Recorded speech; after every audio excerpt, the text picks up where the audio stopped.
welcome to third. Today we are going to start a new chapter known as cell. भाई cell के बारे में आज हम पढ़ने वाले हैं. सेल के फंडामेंटल, सेल के टाइप्स सब आज हम देखने वाले हैं. सेल को करते हैं शुरू. सबसे पहली बात कि भाई जब मैं बात कर रहा हूँ सेल की, तो cell is a fundamental unit of life. ये आपको याद में रखना है कि जो मेरा सेल है वो फंडामेंटल यूनिट ऑफ लाइफ है. जिस तरीके से एक मकान में उसकी ब्रिक्स नींव होती हैं, उसकी ईंट नींव होती है, उसी तरीके से cell is host of our body में बोल सकता हूँ. सेल के बारे में जब भी मैं बात करूँगा तो सेल जो है वो उसकी डिस्कवरी से बहुत क्वेश्चन आते हैं. तो डिस्कवरी जो है वो करी थी भाई रॉबर्ट हुक ने 1665 में. रॉबर्ट हुक ने किसकी डिस्कवरी करी थी? सेल की डिस्कवरी करी थी. इन्होंने क्या करा था, एक ट्री था, उसकी जो बार्क होती है उसका पार्ट होता है कॉर्क. उसकी थिन स्लाइसेस को उन्होंने स्टडी करा.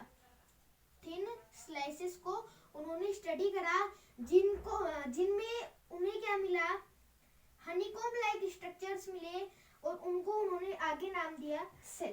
तो ये आपको मैं बता रहा हूँ कि भाई जो सेल है वो रॉबर्ट हुक ने उसको 1665 में डिस्कवर करा था. ट्रीज जो है उसकी बार्क होती है, उसके कॉर्क पार्ट में उसकी जो थिन स्लाइसेस थी उसमें उन्होंने उसको डिस्कस करा था. हनीकॉम्ब लाइक स्ट्रक्चर्स उन्हें मिले थे. अब जब मैं आगे बात करता हूँ इस चीज की, तो जब मैं बात करता हूँ स्टडी ऑफ सेल, क्वेश्चन बन जाता है कई कबार. स्टडी ऑफ सेल को हम कहते हैं साइटोलॉजी. इसको आपको याद रखना है कि भाई स्टडी ऑफ सेल को हम क्या कहेंगे, तो आपको याद रखना है कि साइटोलॉजी कहेंगे. आगे है कि रॉबर्ट हुक जो थे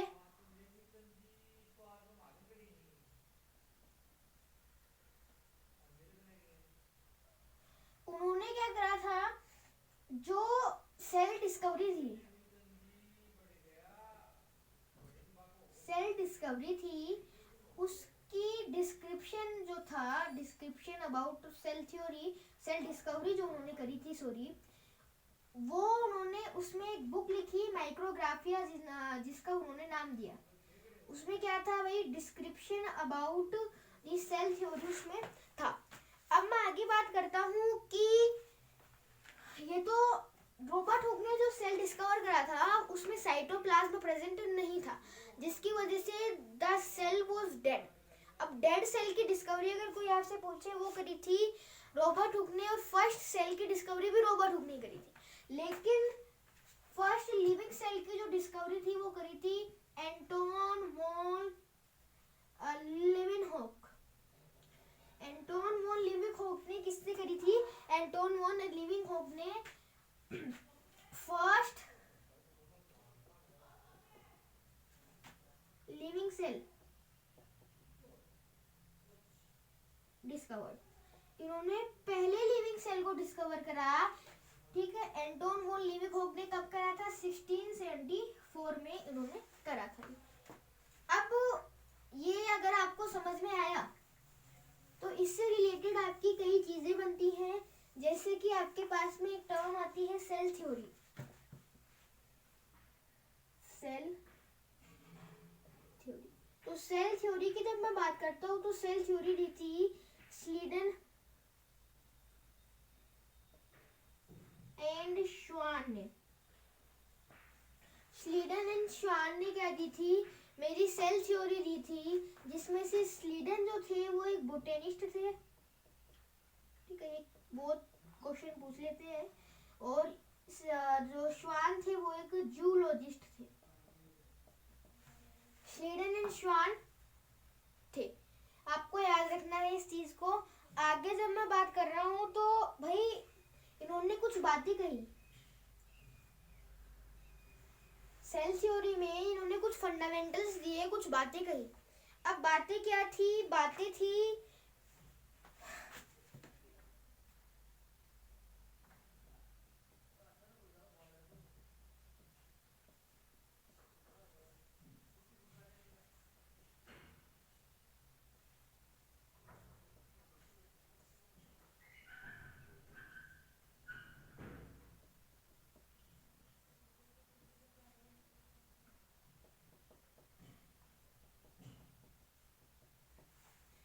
cell is structural, fundamental and functional unit of life, इन्होंने अपनी सेल थ्योरी में मेंशन करा था।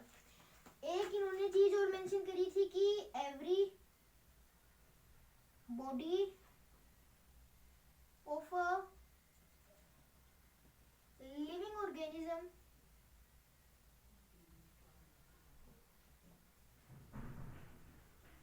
is made up of cell. ये कुछ बातें थी कि भाई सेल थ्योरी जो है वो स्लीडन एंड श्वान ने दी थी। स्लीडन उसमें से एक बोटेनिस्ट थे, श्वान उसमें से एक जूलॉजिस्ट थे। इन्होंने 2000 अपने फंडामेंटल दिए, जैसे the cell is the functional, fundamental and structural unit of life. दूसरा फंडामेंटल था इनका कि भाई जो हर इंसान है, हर कीड़ा है, हर मकोड़ा है, कुछ भी है, उसकी जो बॉडी है वो सेल से बनी होगी। ये आपको ध्यान में रखना है। अब दो साइंटिस्ट थे मेरे, एक तो था भाई रुडोल्फ विर्को।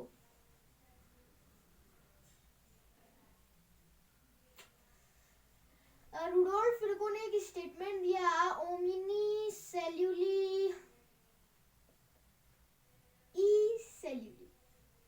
बड़ा ही खतरनाक स्टेटमेंट है, पर्शियन में है क्योंकि होमिनी सेल्यूली ई सेल्यूली। अब भाई इसका मतलब क्या था? इसका मतलब था कि every pre existing cell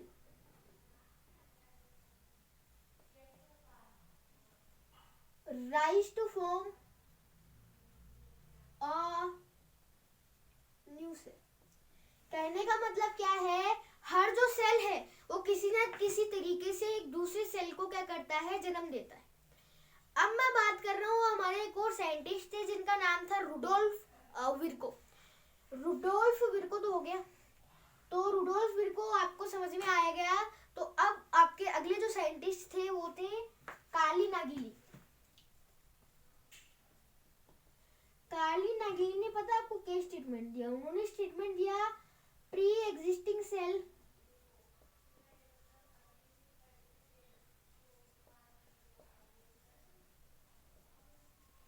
divides to form new cell. कहने का मतलब क्या है? कार्ली नागिली ने स्टेटमेंट में साफ मेंशन करा कि हर एक जो सेल है वो सिर्फ डिवाइड ही करता है। कहने का मतलब क्या है? सेल, रुडोल्फ विर्को ने क्या कहा? सेल राइज करता है, राइज किसी भी फॉर्म में हो सकता है, चाहे डिवाइड करे, टूट जाए, कुछ भी हो जाए, लेकिन डिवाइड का मतलब स्पेसिफिकली ये है कि मान लो ये एक मार्कर है,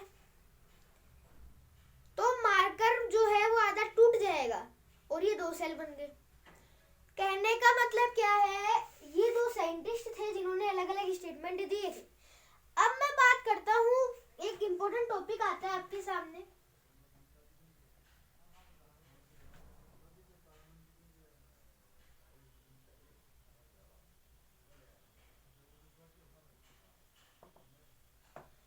एक्सेप्शन ऑफ सेल थ्योरी। तो एक्सेप्शन ऑफ सेल थ्योरी जो है, एक्सेप्शन जो सेल थ्योरी का है वो है वायरस।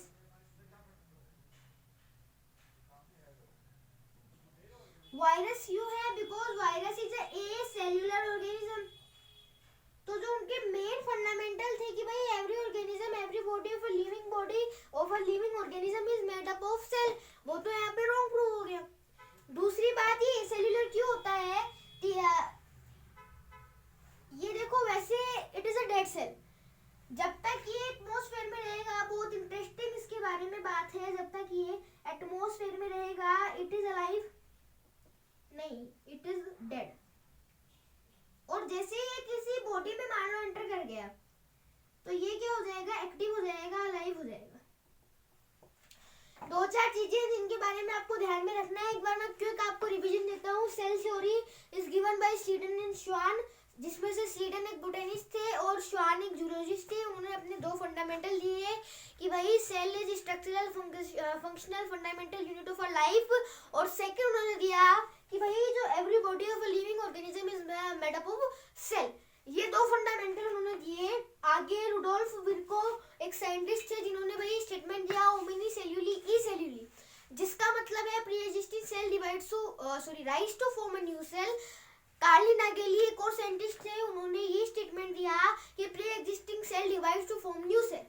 आगे जब मैं बात करता हूँ अपने सेल थ्योरी की, तो सेल थ्योरी का एक्सेप्शन जो है वो वायरस है, because virus is a cellular organism, और ये क्या करता है, होस्ट बॉडी के अंदर अलाइव हो जाता है और एटमॉस्फेरिक आप कंडीशन में एटमॉस्फेयर में ये डेड रहता है।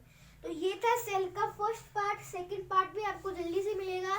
सेकंड पार्ट में हम डिस्कस करने वाले हैं बहुत सारी चीजें, जैसे कि smallest cell, largest cell, shape of cell, types of cell हम पढ़ेंगे अगली क्लास में। और 3 पार्ट में मैं आपको कराऊंगा बेसिकली।